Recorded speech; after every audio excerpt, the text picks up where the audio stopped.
Welcome back. All right, so this is going to be something different. First off, I wanted to mention I got this chain from the Edmonton Oilers, the Ice District store. I got this one shipped to me. This, I think, is absolutely gorgeous. This might be the highest quality chain that I have. Really, really nicely made. It's been said by everybody in our house that has seen this. I have a wall where I have a bunch of these chains hanging on the wall. In fact, I'm pretty sure you can open these up. So there's a link down here. You can open these up.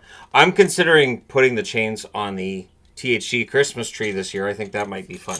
So I wanted to show that off at the start. Now, it's summer. Nobody's watching hockey videos, right? And so these are the magnets I'm making for the season previews, which are starting very, very soon. Now that I'm not going to be headed over to Europe, they're starting. Saw my wife today, and she was in much better spirits than last night when I saw her. She is going to be home at some point. We are not sure when. The earliest date would be Wednesday. I don't think she'll be home on Wednesday. It was pretty serious surgery. For anybody who follows her on Instagram, or if you know her on Facebook, she posted about it. I have not got into the detail of it because I didn't feel like I was the one that had it done. So, right, HIPAA. Not that that exists, but I feel like it's respectful not to get into all the detail on that. So, at any rate, I wanted to talk about a few things today. So I thought, sure, while I'm getting my scissors ready and cutting out some stuff. Also, I wanted to show off, I got these. I ordered these through Sports Star. Sports Star only, well, they ship into Canada, but the last time I shipped from Sports Star into Canada, the duties cost more. Yeah, I said duties. The duties cost more than the actual decals. So I got some that are new. Now for the Flames, yeah, I can't see that either. So I'm thinking it'll go right on the magnet sheet and then it'll be a black background. Now I have the home and away Ottawa. The new Islander ones don't have any kind of outline on them. And the new Kings as well. So I'm nerdily excited about that, even though it's something that when I do reviews, people don't really pay attention to. So I've been doing the favorite player videos, and they're doing all right. At this time of year, I know, I mean, we're a month away from training camp. Everybody's out, frolicking wherever they're frolicking for the summer, or they're watching baseball or whatever else. And while I had intended to get into the whole baseball thing this year, the problem is baseball games are on really early for me. So by the time I'm in the swing of things, I'm going, half the baseball games are over, and then I'd have to watch like other baseball games while I'm actually doing videos for this channel. And so it hasn't quite worked out. That's why I didn't end up doing baseball power rankings this year, because if I'm not watching enough, I don't feel like power rankings work. But I wanted to talk about a few things, and of course show that, yeah, I'm still working on these. One thing with my wife being in the hospital and stress. I always work through stress. I have seen the comments of THG should take a few days off. Take some time off. You've earned it. So there were 32 teams worth of these, which if you played Coleco table hockey, there you go. But this is all I have left now. Is out of 32 teams, this is all I got left. It's about like 3. And I've got some magnet sheets I'm going to be cutting out. So, and then I've also been trying to collect every team set of these through Rico. These I don't think I've got all 32 yet, but I'm working on it. So I wanted to discuss things while I'm actually cutting these out. And this little guy on my shoulder, of course, is Anger from the movie Inside Out and Inside Out 2. Both of those movies are very good, and Inside Out 2 is a hockey movie. But the internet, it is a funny place. So for years, when I've talked about hockey, one of the top comments I've always had is, THG just likes everybody. He likes everybody. And it's so annoying because, like, he likes everybody, so who cares? And then, I do these videos on these are my favorite players who've played for these teams. And automatically I get, well, if this guy's not on the list is invalid. These are the players that I liked. I don't necessarily like a player just because they're popular. I don't necessarily like a player just because they're a big goal scorer. There are various things that I will like a player for, and my opinion will be different.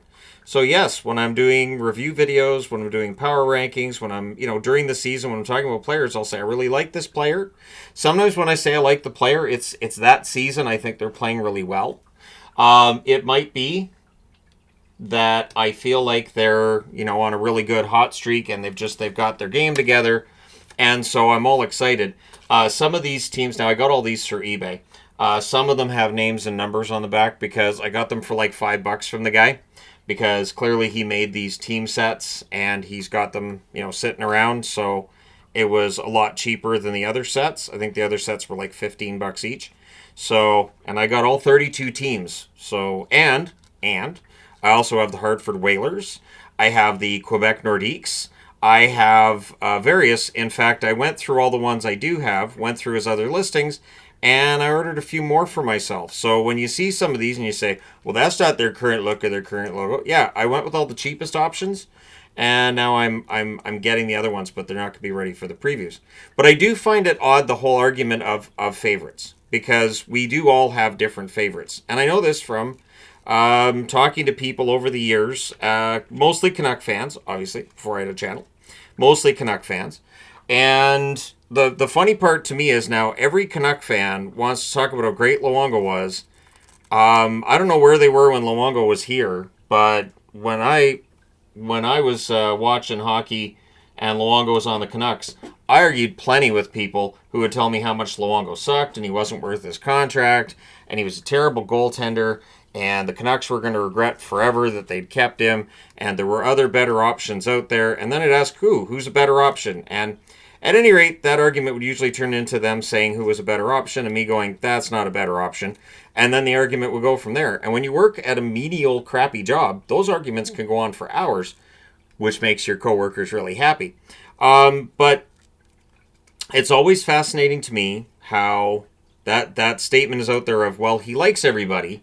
And then when I get into list videos, it's, well, this is invalid. He does. Why isn't this person on the list? Because I may not like him. I might have thought they were lazy. I might have had just a few games I watched to them where maybe I didn't like their attitude. Maybe they took bad penalties. Maybe there was a suspension they got that I always felt like, not my favorite person. And so that happens. It happens. And it's weird because it is with that backdrop too of, well, THG just likes everybody. He just, he roots for everybody and everything all the time. And I don't understand. And so then it gets labeled as hate, which is weird because it's not hate. I generally don't hate hockey players, but I also don't put them on a pedestal. I think that's a problem. Like when people are, I'm so disappointed this guy did this and this hockey player did that. There are times where I think, well, yeah, like partying stuff. Hockey players party. They always have. And there are guys who party a lot harder than others. And a lot more often than others. And so they'll get themselves into trouble. They're hockey players. But I don't put them on a pedestal. And here I am cutting all these out. I know I got a hockey channel and everything. But they're human. A lot of them, they're jocks, right? And to play hockey and to get to the level that you're at the National Hockey League level, your family's probably affluent. There are exceptions to this, but generally speaking, your family's probably affluent, which changes the life experience you've had from what most of us have had. It's going to change how you view things. And for a lot of these players, they've been told from a very early age that they're better than everybody else on the ice or off. At the very least, they've been told that they're special. They've got this skill level that just puts them above, and it's easy to get an ego. And in fact, to play in the National Hockey League, I think you have to have a healthy ego. I don't think you have to be arrogant and cocky and a jerk to the fans about it, but you do kind of have to have an ego to be a National Hockey League player. I think pro athletes, ego is really important. I've been watching F1. I've got through the first 2 seasons of F1. And it's obvious that you can be the best racer in the world. You could be a fantastic racer. But if you get out on that racetrack and you don't believe that you can win. So I just got through season 2. And watching, so for people who follow F1, and this is back in 2019, Pierre Gasly, and watching how confidence made a difference. Technically, great racer. Absolutely had the world by its tail. But he got behind the wheel, and you could see he was scared to make passes in certain areas. He wasn't confident in the car, or he wasn't confident in himself. And it translated to not great results, which led to rumors that he was going to be off the Red Bull team, which led to him being a little more concerned on the track. And it snowballs from there. Then he moves to another team, and boom, he's on a podium. Now, there's some luck in that the two Ferraris wipe each other out. But he's on a podium. Why? Partly because that confidence was there, or at the very least, that self-doubt was not as prevalent. Maybe part of it is that Red Bull dumped him and moved him to the Toro Rosso team. And so he's probably thinking, well, screw you guys. I'm going to show you that I'm good enough to be on your team. And so then he's on his first ever podium. Confidence makes a big difference. And the difference between confidence and arrogance sometimes is just our point of view, where we might go, that guy's really cocky and arrogant. And the reality is he kind of has to be for the job he has. That works with hockey too. There are National Hockey League players that go out on the ice. Technically, they're really good players. They're smart. But maybe they get scared in the corners. Maybe they see Connor McDavid coming at them and they're thinking, well, that's Connor McDavid. Maybe they hesitate. Maybe they're out on the ice with Sidney Crosby and they have that moment where they go, I can't believe I'm playing with Crosby. And you try as hard as you can, of course, to keep that out of your head. But it has to get in there. For some of them, it has to get in there. And players have admitted, it can be intimidating. You get out on the ice, it's your first hockey game in the National Hockey League, and you're against these guys you've watched. You've got all these fans watching you. It's a completely different experience. They might be really good hockey players, but psychologically, it's a little different. So with hockey players, sometimes the guys who last the longest in the league, sometimes the guys who are the best scorers are, really, really just great players. Sometimes they're jerks. Sometimes they're just jerks. That's going to happen. It's just the nature of the beast. And this is why when, I'm talking about players and I see people saying, well, I went for an autograph and this guy didn't sign it. I always think, well, okay, A, he might be a jerk. B, he might have been out with his family. C, he might have been busy. For instance, the last little while here for me, obviously, with my wife being in the hospital, I'm not as chipper as I normally would be. When she's not around, it really changes my personality. Yvonne coming into my life really did change me for the better. I believe that. I believe it made me a better person. And that is a really key thing for me, was with being single in my 40s, my thought process was, if I'm going to take that risk of getting hurt again, if I'm going to take that risk of everything potentially blowing up at some point in time, I want to make sure that I'm doing this and that it's with someone that I feel like makes me better as a person. And when I met her, it was quite obvious that it did. Now, the reason I'm saying this is because that's something else too, that hockey players, how many of them are married, newly married, and they have kids? We don't know what goes on with them at home. We don't know. Some of them might be really struggling with being parents. Some of them might be really struggling with this, holy crap, I got to be an adult now. I have all these responsibilities. Yeah, they're millionaires. Great. But all these responsibilities can still be a lot. There are so many different things that, to me, personally, I sometimes take into account. And there's gossip around the hockey world, too. I do not report the gossip on this channel. I do not. But there are times where there are certain things that are said about hockey players that I look at and go, that's why I don't like that person. That's what it is. Got it. And there are certain players who may not be on my lists of favorite players because of something that I've heard or something that I've seen, something I'm not going to talk about on the channel, something that I may have secondhand knowledge of, firsthand knowledge of, that I'm like, I do not like that player. And so when I do lists of my favorite players, they're not going to be on there. There are times too where it's just, they might be on there if it wasn't for the fact that I like these other players better. And there may be examples of why I like those other players better and nice things that they've done. One player that I changed my mind on greatly was Ryan Getzlaf. Talked about that in the Ducks video. I couldn't stand Getzlaf when the channel started out. It was like, what a jerk. Like, I just didn't like him. And then the more that I reported on hockey and the more I paid attention to everything Anaheim related, I was like, I'm starting to like Getzlaf, and I don't appreciate it. I don't appreciate that the Ducks are trying to get me to like the team. And the Sharks are doing it too. I've got, Brody Brazil interviewing me, and he's a great guy, and highly recommend his channel for anybody looking for hockey to follow at this time of year. With the Minnesota Wild, I get, you don't like Minnesota Wild. Okay, A, my wife's a big fan of the Minnesota Wild. B, if you're not listening to Jesse Pierce talk about hockey, I'm not sure what you're doing, because I don't always agree with Jesse's opinions on hockey, but I appreciate her takes, and I think she does a good job. So, there's that. So if I did a list of, here's my favorite hockey people in terms of, whether it's opinions or people in the press, it would probably be people that I would get a lot of, well, why don't you like this guy? Wow, THG hates this guy. He doesn't listen to this one. Because everybody's different. I think one of the things that I find kind of, I don't want to say boring, but it is kind of, to me, when it comes to sports, weird, is that everybody roots for the same people.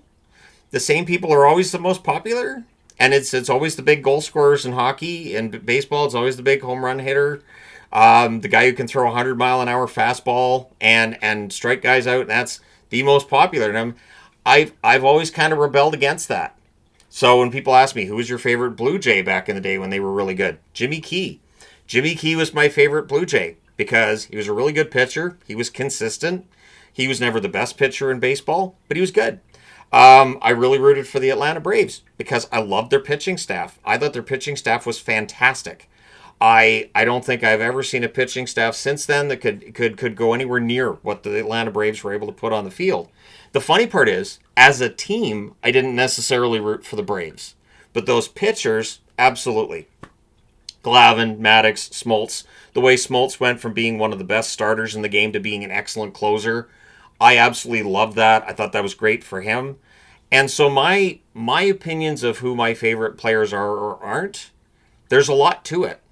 And I try my best when I make list videos to make sure that I can look at it and say, these are the ones. These are the players. And not only that, but in hockey, I may really have liked a player in one location, but not have liked them in another. So I may have a player on my favorite list for one team, and then another team they played on, I'm like, when he was there were other reasons why he wasn't necessarily one of my favorites. Maybe it's towards the end of their career. Maybe it's at the start of their career and they hadn't really come into their own yet. So I feel like for me to put them on that list would be a lie.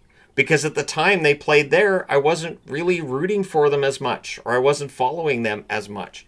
There are players I've rooted for over the years, like looking back at the 2020 lists and then putting together the 2025 lists, I've been like, wow, I had that guy way too high for now.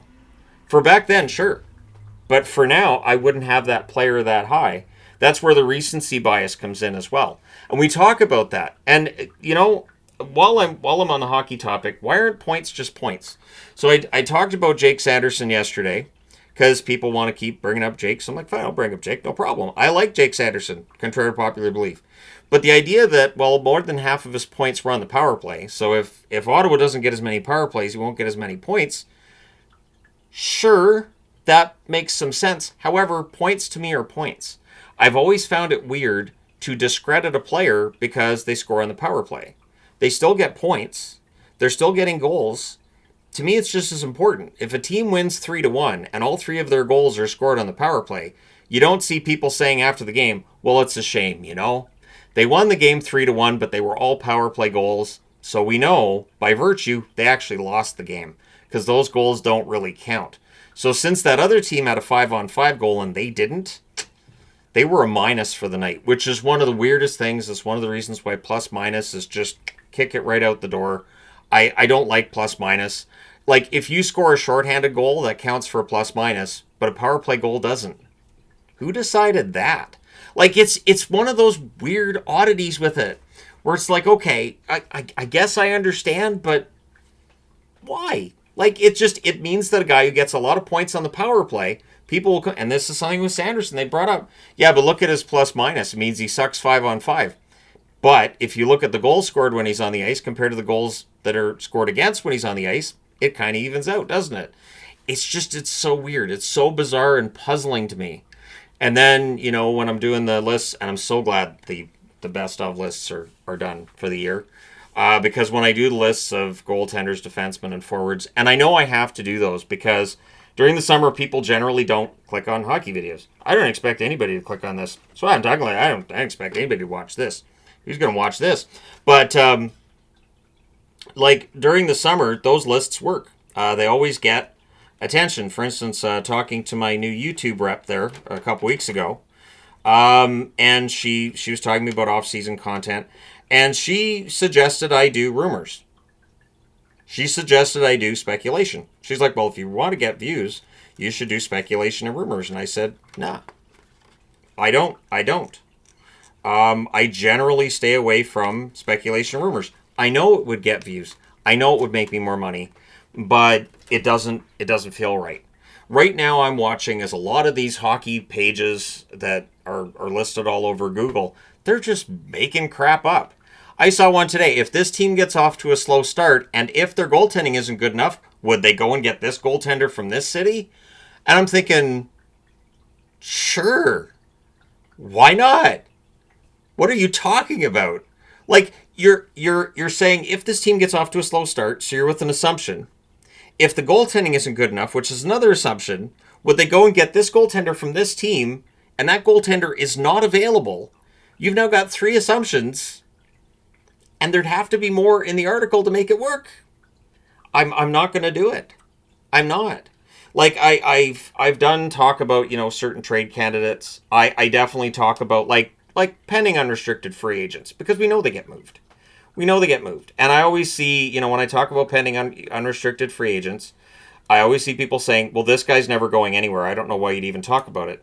Because a lot of people that we've talked about and said this guy's never getting moved, then they do. Players who we say, well, that guy's never leaving, so why would you even bring it up? Because guys who are never leaving leave. Guys who tell a team, right, Islander fans, will leave.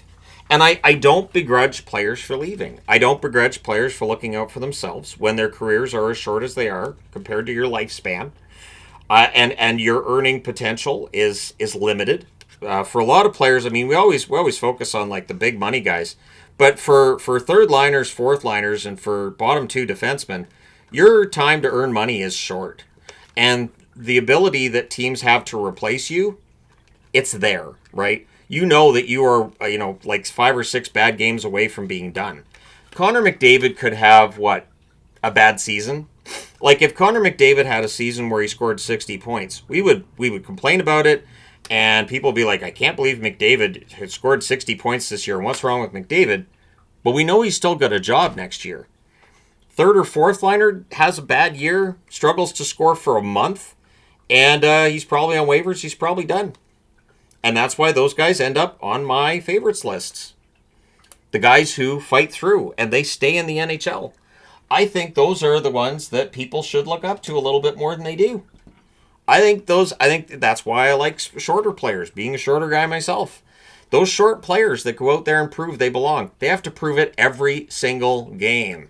Every shift. Because if a smaller player gets bulldozed in a game, that highlights everywhere. And you will see people immediately everywhere on the internet going, see, we told you he's too small. He's never going to make it. He's going to get caved in. He's just, what a stupid moron that GM was for drafting him. Why did that GM sign this guy? He's too small for this league. What an idiot. So he can have 78 games in a row where he doesn't get drilled on the ice. He'd have 78 games in a row where he avoids it. But that one time that he gets drilled, and it's everywhere. And then everybody comes out of the woodwork with, see, I knew he was going to, see, yep, there it is. He's done. It's all over. It's done. It's so weird to me. So I absolutely root for those guys. I root for those players. I have always rooted for those players. When I was a kid, I would key in on certain players. I've talked before about the Canucks. Neil Belland. Neil Belland came up and had a really good run with the Canucks in the playoffs. And I was always surprised he never got a real opportunity. Neil Belland has never paid me a cent. Just saying. I know Neil Belland's still around. I did get a message at one point that Neil Belland had seen a video that I made on him. And Neil Belland said this guy should have been my agent, meaning me, that I should have been his agent. He's like, I don't know what he's talking about. But to me, he was a talented defenseman who just never really got the opportunity. And I've always done that. I've always keyed in on those guys. When hockey players, you could write to them through the team, and then they would actually, either handwrite you a letter back, or you'd get a signed card back from the player.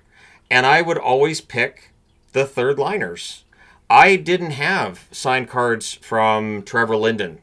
I didn't write letters to Pavel Bure. I wrote letters to Rich Sutter, Dave Babbage, Troy Gamble.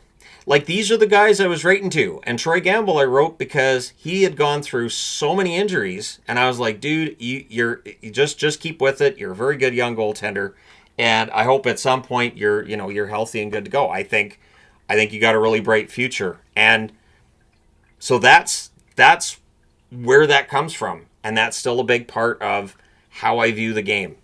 It's a big part of why I talk about some of the players that I do.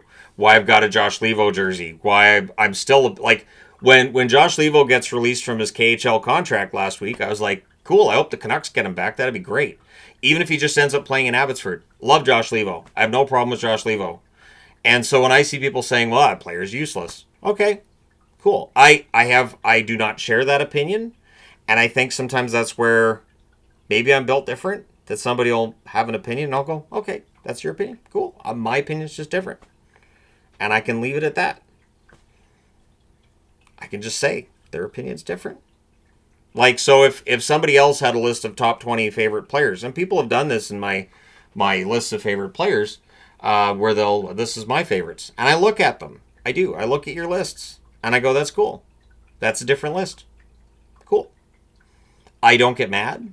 I don't say, wow, he doesn't have my favorite player on his list.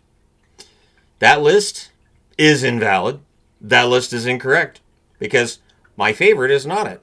So I'm doing my list of favorite songs, which is not going great on the Entertainment Guy. It's just for the amount of time it's going to take for those videos to actually get recorded and posted. I'm barely making minimum wage on those videos. Like, I'm getting buried.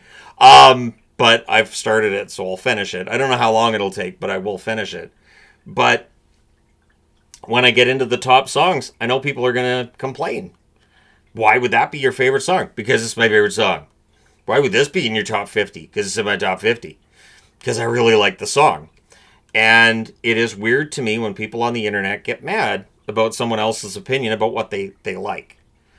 I don't go into a Baskin Robbins and boo somebody for picking chocolate over vanilla, even though I will take vanilla ice cream, strawberry ice cream. My mother used to get Neapolitan ice cream. I would have all the strawberry first. When it was the 3 stripes.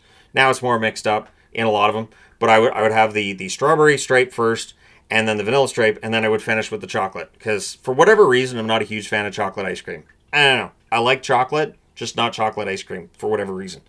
But I'm not going to stand there and boo you because you're of the other mind. That you're like, I don't like strawberry ice cream. Cool. Good. More for me. More for me then, that you don't like it. Of course, I'm lactose intolerant now because life sucks as you get older. But, yeah. It's been a tense few days. I might be blowing off a little bit of steam here.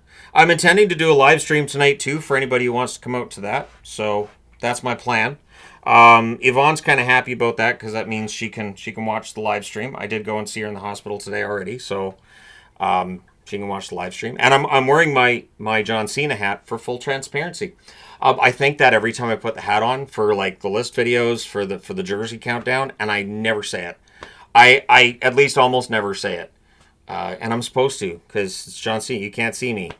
Full transparency. I just you have to explain the joke. You have to explain the joke. But I do know that, like, one thing I learned early on with YouTube, people are not going to be happy. There are people who are just angry all the time.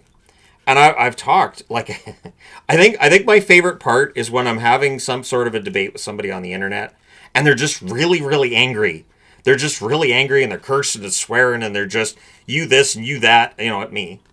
And telling me everything I believe and everything that I am. And I'm like, okay, that's not accurate. And so I just try to have a rational, reasonable response. And they're still just angry. And it's like the more rational and reasonable I try to get, the angrier they get. Why? Is that anger keeping them alive? Is that anger what gets them up in the morning? Are they two-fisting the coffee like all day? Do they drink 40 cups of coffee every day? It's just weird to me. I don't understand. If you're that angry, isn't touch grass the phrase that we use now for that?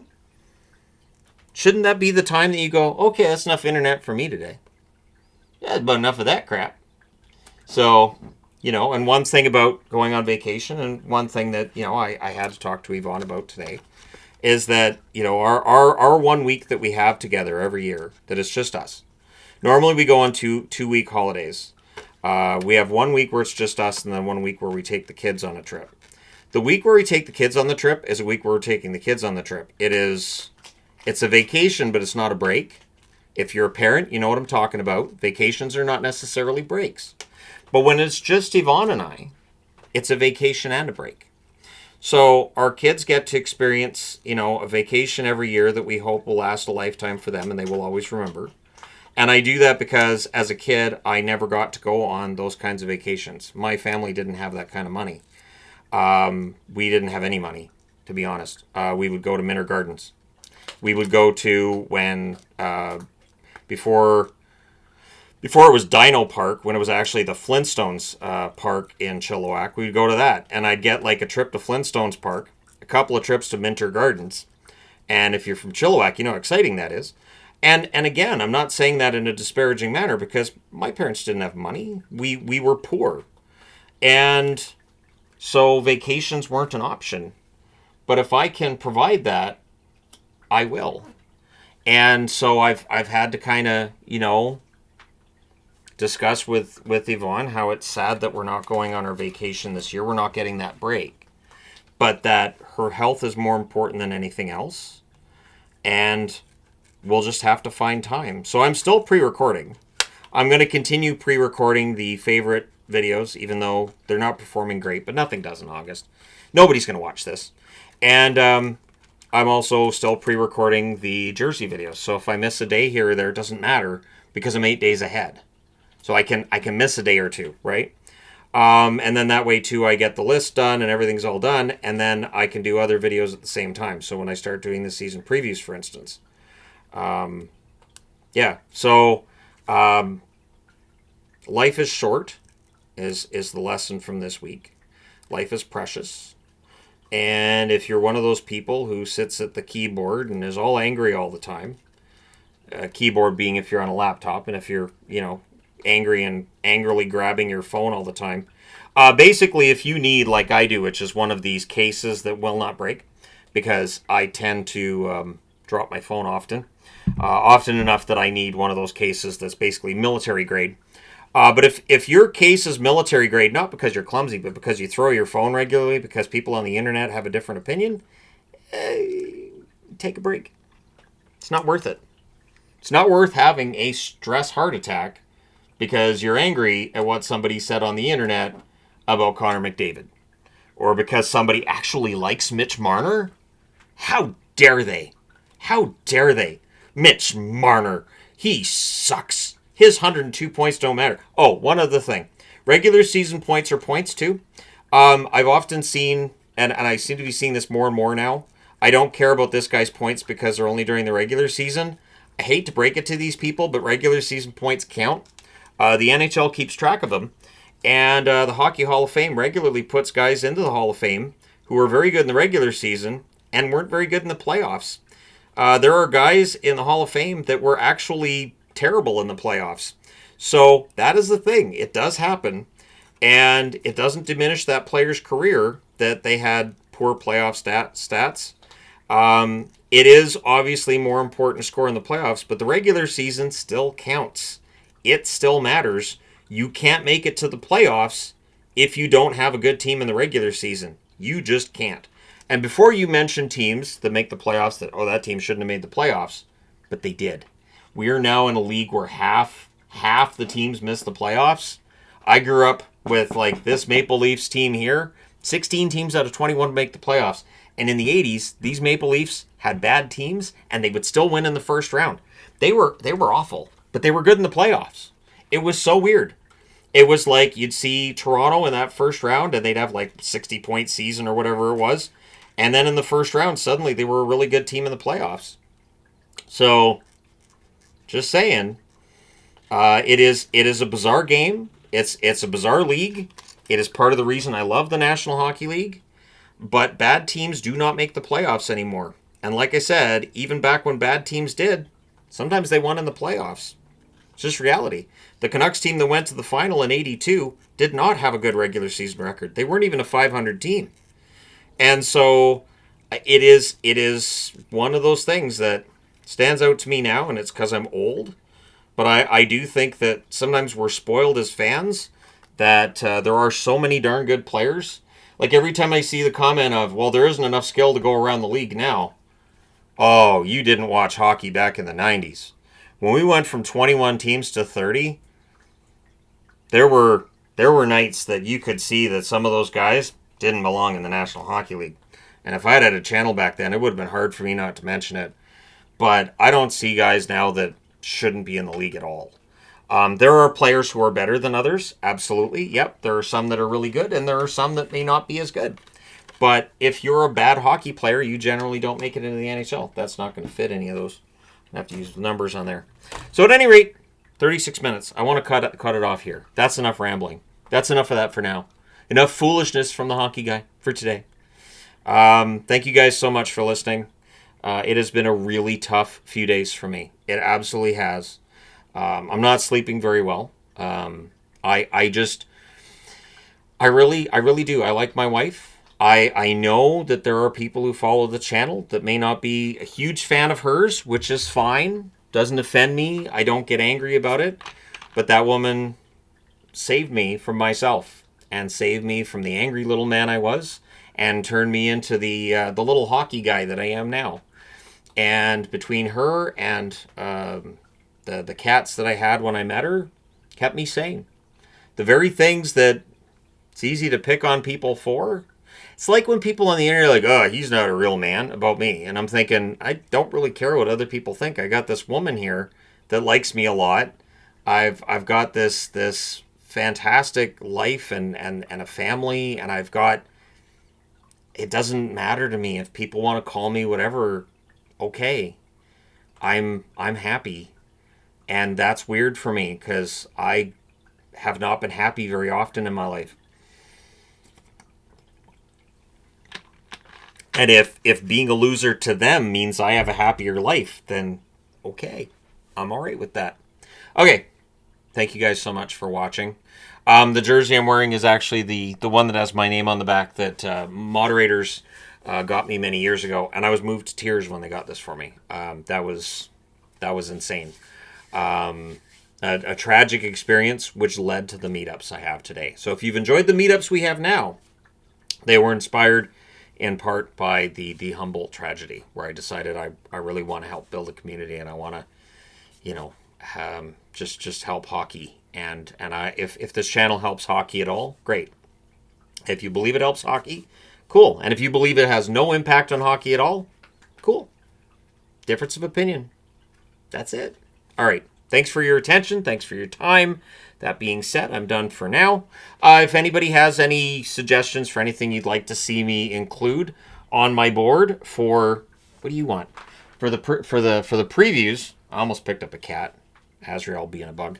But yeah, anything you'd like to see for the season previews that I would include, and this would be something I could do for all 32 teams, let me know. I will be getting that together and starting those up probably tomorrow. So thank you guys so much for your time. It's been greatly appreciated. If you lasted this whole video, kudos. You have staying power. And at my age, staying power sometimes it's a little more. Sometimes you have to choose between the staying or the power. You can't do both. So anyways, thanks for all your support. It's greatly appreciated. I will talk to you again soon.